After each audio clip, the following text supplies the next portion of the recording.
It's kind of a running joke in my office that I always get the weirdest calls, and it's true.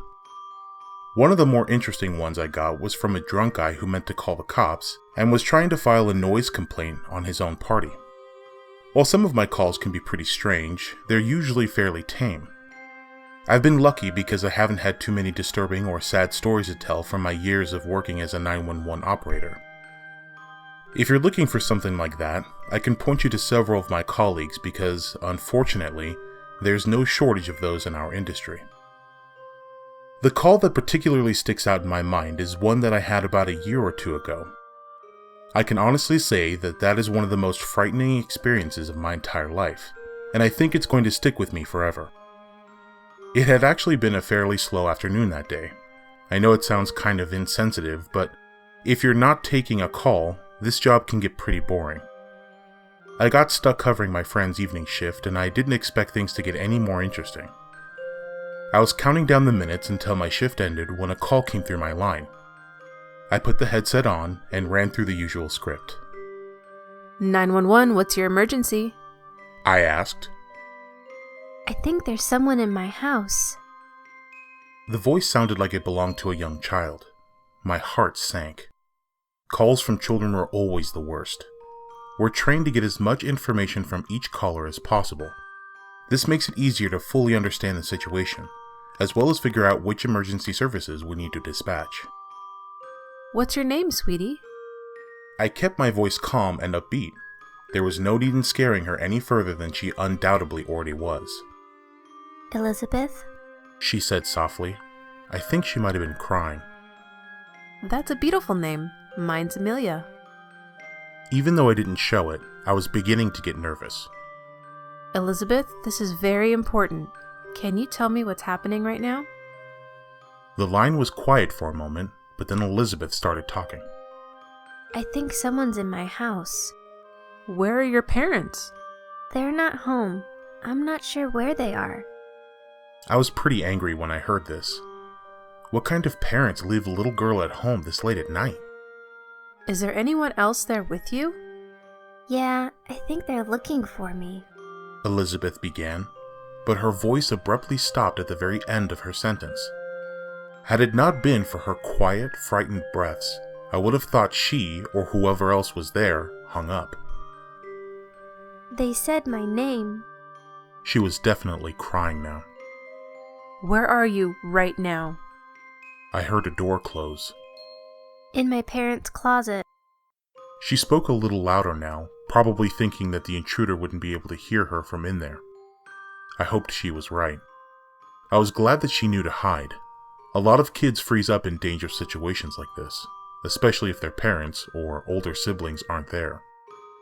I asked for her address, which she gave me, but for the sake of privacy I will only say that Elizabeth's house was in a fairly nice neighborhood in my area, and it wasn't far from the police station, which was very helpful. Elizabeth, just focus on my voice. I need you to try and relax. I'm sending the police to your house right now, and they should be there in about 5 minutes. Can you hold on until then? Even though I would usually try to get a little more information about the intruder, I always tend to err on the side of caution when children call 911. I'd much rather send someone and have it be a false alarm than risk their safety.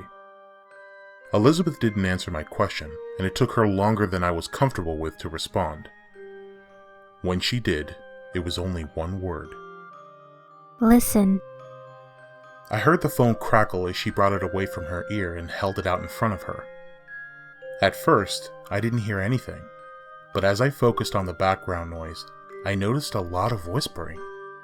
I couldn't tell what they were saying, but it definitely sounded like it was coming from more than one person. I hoped the police would get there on time. As much as I help people with my job, and as many lives as I've saved, it's always so frustrating that I can't do anything myself other than wait and talk.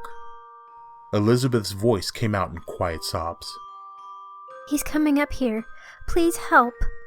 The police are almost there. I need you to be quiet so he doesn't hear you. You're going to be okay, sweetie. I promise. She seemed to calm down a bit. Everything was quiet for a moment, except for the whispering, which was much louder now. I still didn't know what they were saying, but I was sure it was coming from multiple people. I could pick out at least 3 distinct voices. When I heard a door creak open through the phone, my heart leapt. Elizabeth screamed, and I knew that the intruders had found her. I was so scared for her, and I desperately hoped that someone would be there to help soon. Are you okay? I need you to tell me what's going on. I was trying and failing to stop my voice from cracking. I couldn't let her know that I was afraid. There's a man. Elizabeth whispered. He has really long legs and a really big smile. My imagination was running away from me. I pictured this poor girl alone in the closet as an impossibly tall man towered over her.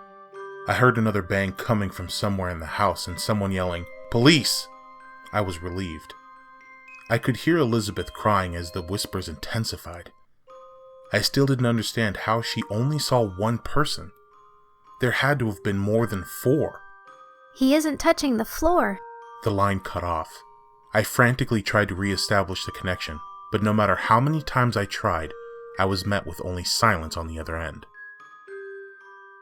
I would like to close with a message to any parents. Please, please do not leave your young children home by themselves. I haven't heard anything about Elizabeth or her family in the year since this happened. The police only found the phone.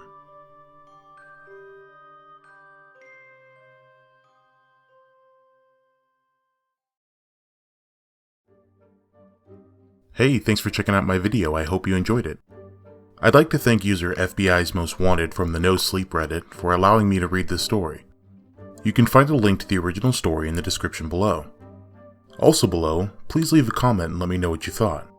Keep in mind that I'd love to see this channel grow, so send me a story that you'd like me to read or talk about. Just send me an email with the link or the info and make sure to give me permission to use the story. Remember to like, subscribe, and share if you enjoyed it. Thanks, and look forward to the next one.